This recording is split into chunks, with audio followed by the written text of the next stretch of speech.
Good afternoon. My name is Rita. I'm a development manager in Microsoft working on SONiC.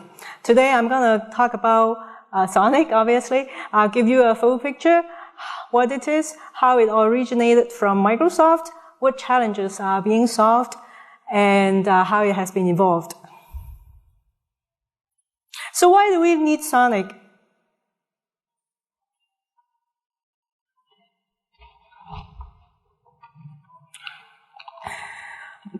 Microsoft operates a global set of data centers globally across a wide area network. This represents a multi-billion-dollar bet.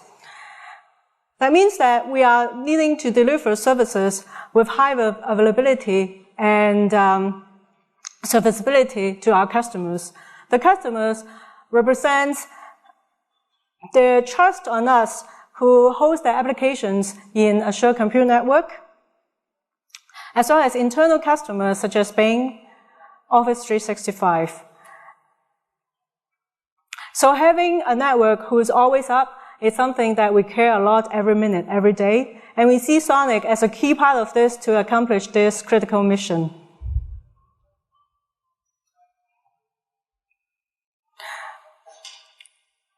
We disaggregated the network through SONiC. What does that mean is that we are able to choose different platforms by having a set of APIs. Using the APIs in SONiC, it allows us freedom to choose different platforms as well as different software components. Managing a switch is never just a standalone switch. We need to manage many switches in a huge network. And therefore, we need a system which is fully automated and easy to upgrade and easy to deploy. Having a reliable network enables us to have fast technology evolution as well. So that's the goals of SONiC.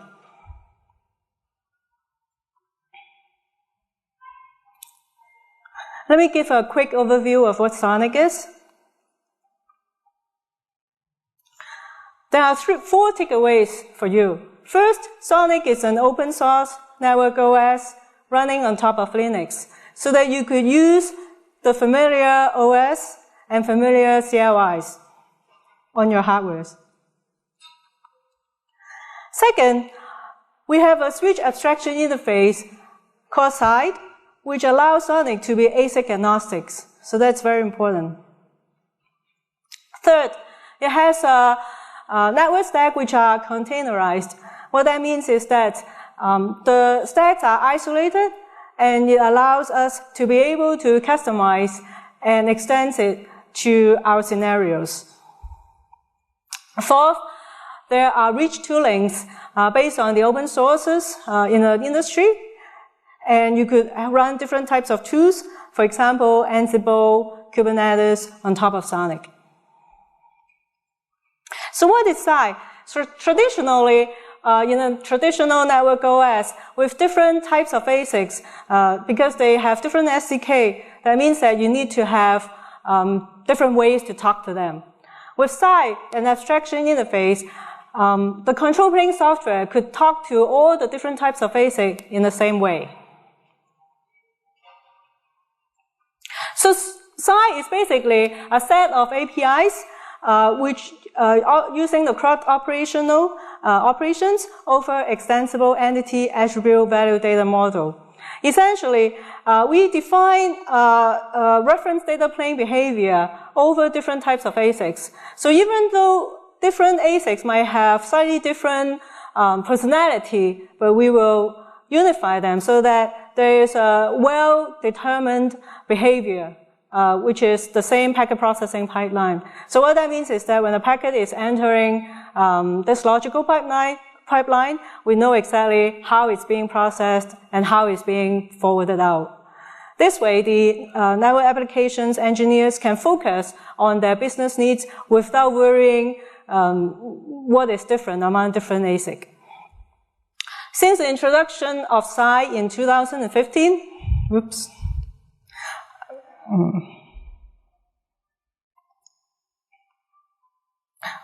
We have seen significant feature growth and partner growth around the SONiC community.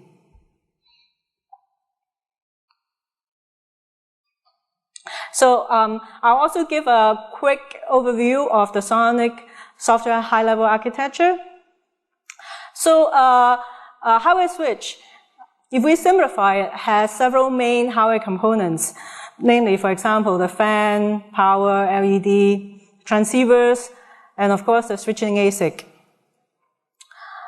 We leverage Linux to manage the platform components.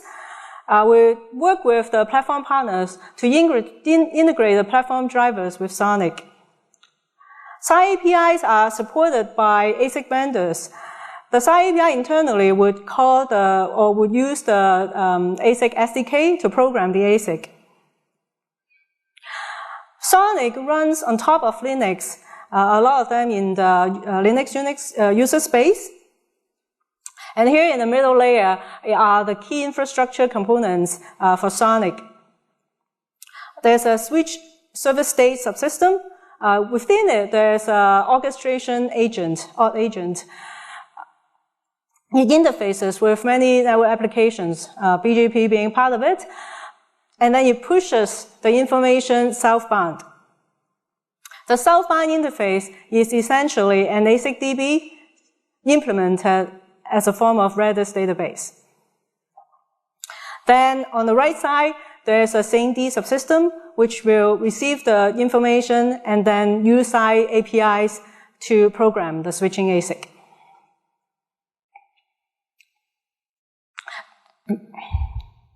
There's also libraries implemented in C++ and Python, which are wrappers on top of the Redis database, so that users could use those libraries to interact with the Redis database, if they prefer.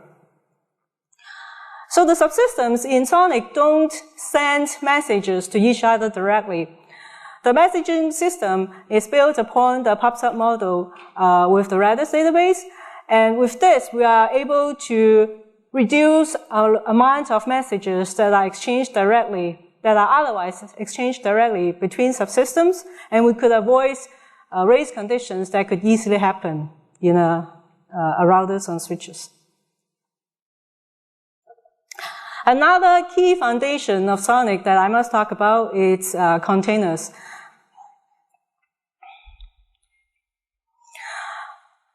There are many benefits of containers which are well established in terms of software engineering and deployment.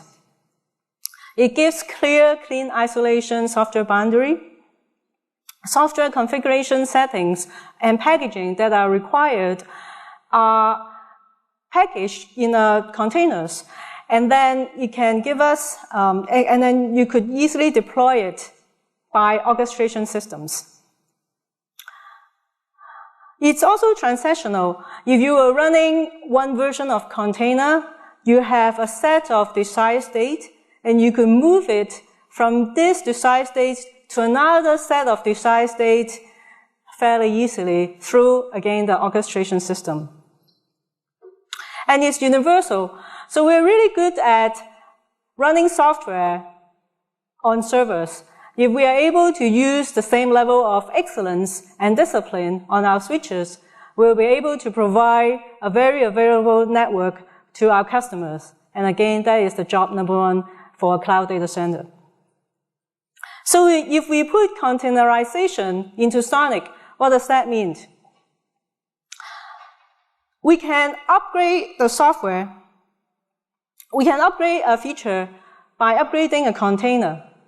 So that's the serviceability. And we could also add new feature by adding container.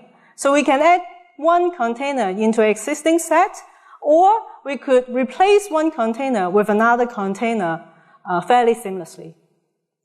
And again, in our open source community, we have developers with different development environment. So with containers, we can take software that are developed in different environment, and I'll talk more about that. And then we can deploy it across our switches, cross platforms. So this is the example. For example, routing stack. There are many routing stacks out there, and frankly, you probably cannot get one routing stack that fits all the different users' preferences. So with container, we're able to support different types of routing stack without forcing the same development environment. For example, one could be developed with Red Hat, SONiC is developed with Debian, and then perhaps some are developed with BSD, etc. Another thing is we could also take a container without having the source code.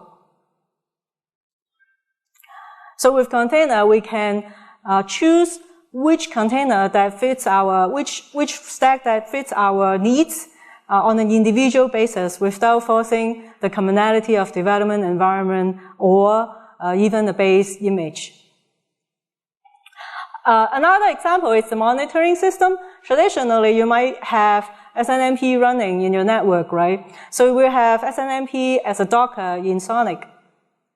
Over time, you might be working on a telemetry solution in the network. So you could have both simultaneously running in SONiC. And then after, if you have fully migrated the system into telemetry, you could take out the SNMP Docker and just have the telemetry without affecting the rest of the stack in the SONiC. SONiC is designed for both network engineers and software engineers. If you are familiar with the router-style CLIs, operating SONiC is just like operating switches that you're used to. It is also a software platform. Underneath, there is a Redis database associated with the switch state service that I just talked about. You could use a lot of the standard Docker commands to interact with the Dockers of the SONiC. You could log into one of the Docker, or you could list all the Dockers that are available. Here I share some screenshots. For example, the database container hosts the Redis database. The BGP Docker hosts the routing stack. Then you could log into the BGP Docker to see the BGP status, or to see what is the BGP configuration. If you like, you could still use the traditional router CLIs, show IP BGP, for example. And you could also log into the database Docker to see what how the routes are actually stored inside the database. Many of the CLIs in SONiC are implemented by network engineers who work with SONiC in a day-to-day basis. They can have direct influence what and when CLIs are available to them to meet their needs.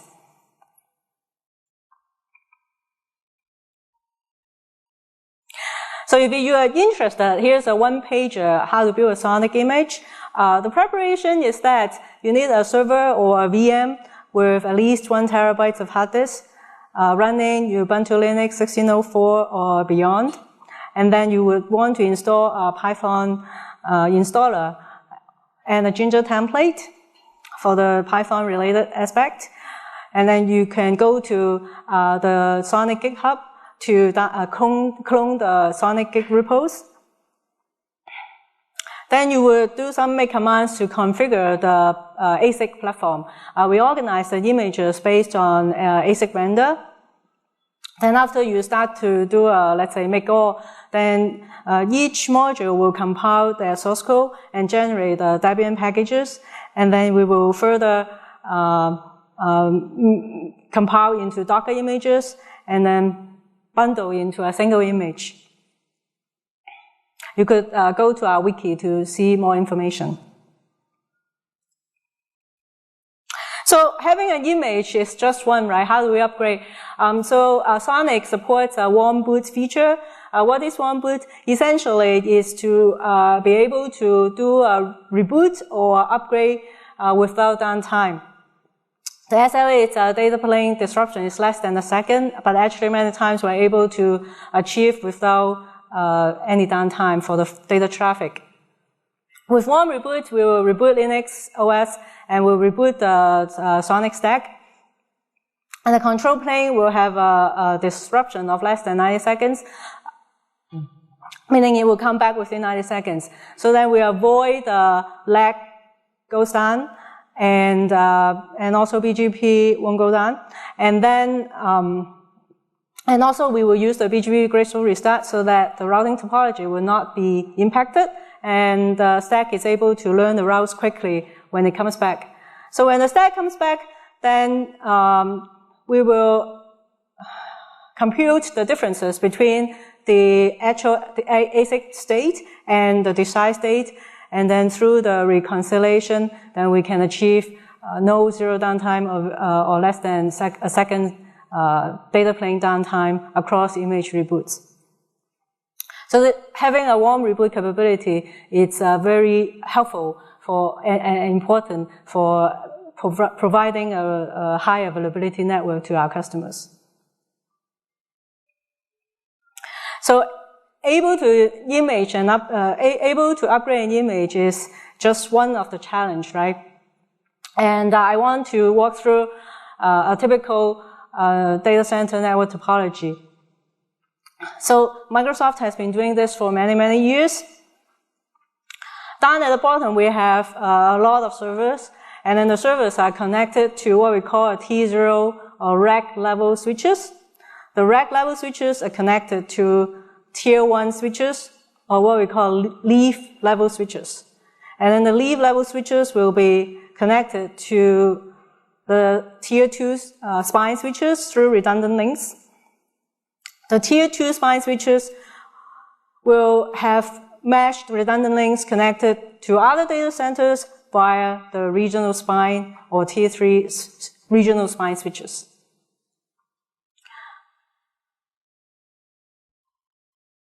SONiC is deployed in tier 0 and tier 1 switches in the network. So the network is large, and debugging a data center network is a daunting task. And I'll share an excerpt of a previous presentation from Microsoft as well.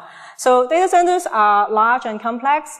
Easily we could have hundreds and thousands of low-cost devices, but running complicated software stack. And then in a daily basis, we could have complex or some packet drops or various types of issues, right?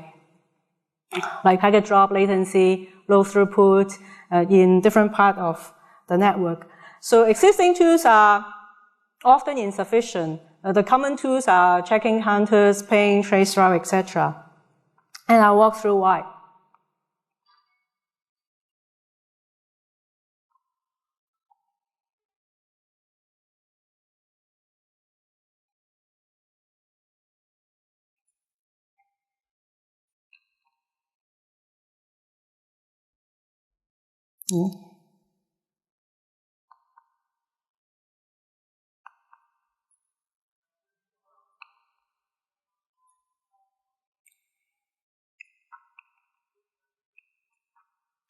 We could have applications on the client side send requests to servers on the right side, and sometimes they get timeout. And then the application will retry, right?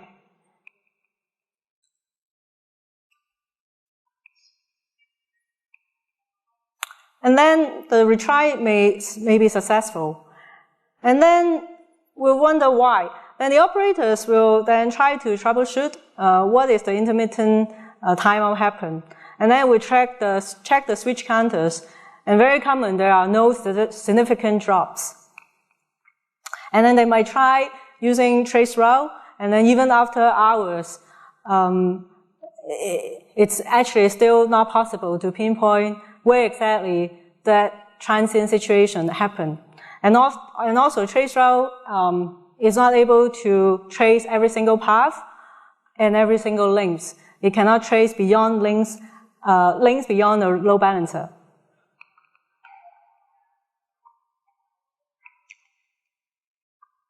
Another example is latency spikes.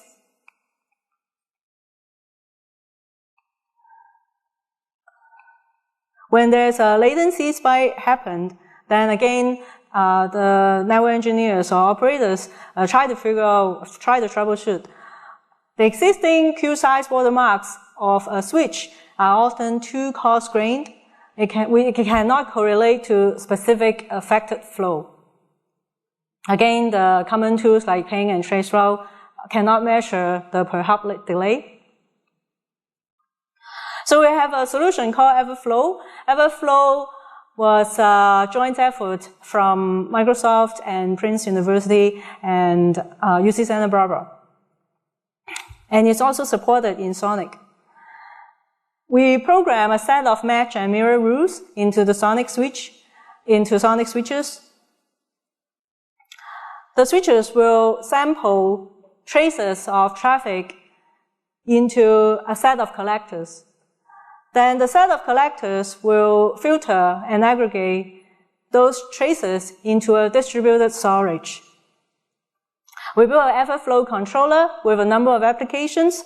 The controller will expose the query API, queries via a set of APIs to the applications. One of the analysis applications is packet drop debugger. When there is any packet drop happen anywhere in the network, it can quickly identify which might be the suspected switch. And then with the guided prober, then we can further confirm which exact switch is dropping packet and which specific interface. And also, using the Everflow solution for latency spikes, using the solution, it can also identify or confirm where exactly the latency occurs. So this is one example of how we integrate SONiC into our data centers to solve the challenges.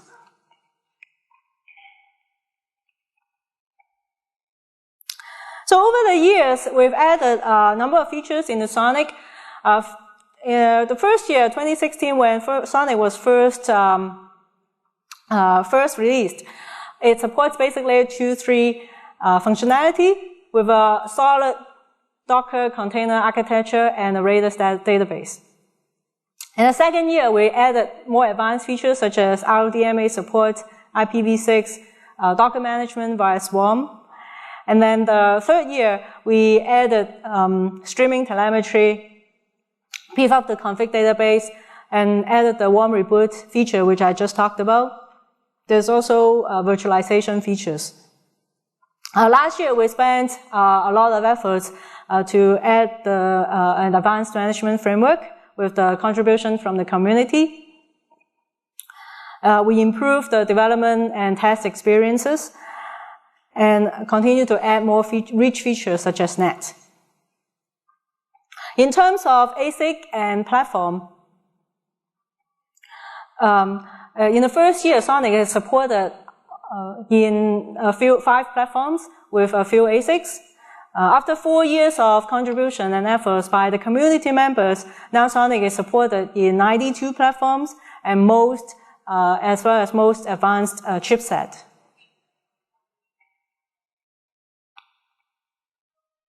It's truly a collaborative effort by the SONiC community. We appreciate the members who stay with us, such as Broadcom, Dell, Mellanox, and we continue to add members in the past over the years. Last year, 13 organizations joined, including Juniper, Baidu, a few research institutions.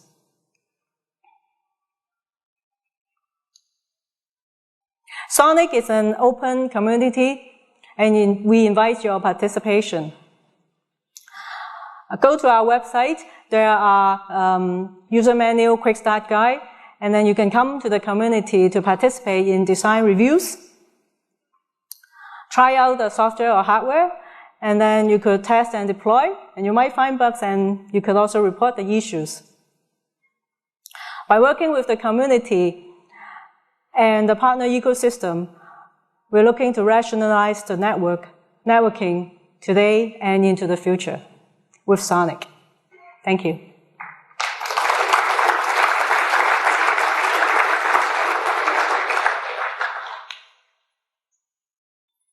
Any suggestion or questions?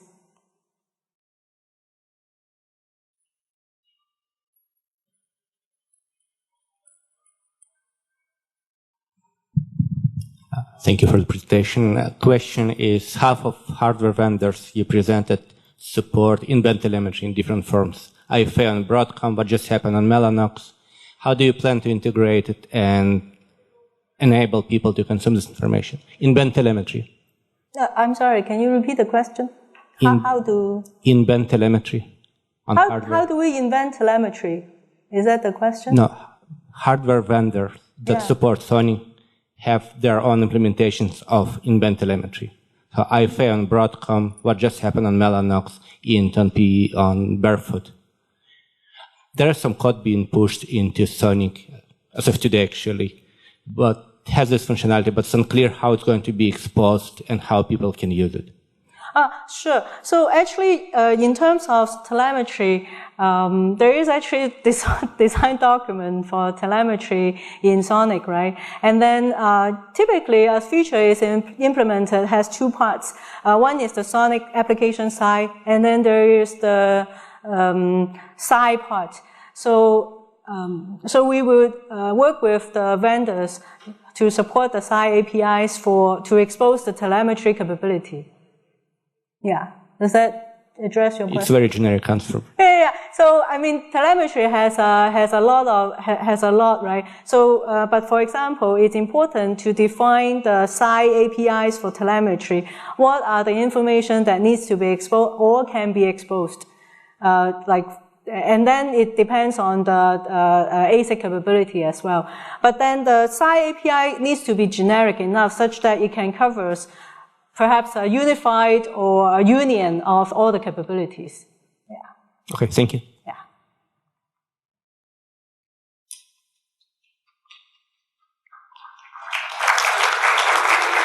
Thank you.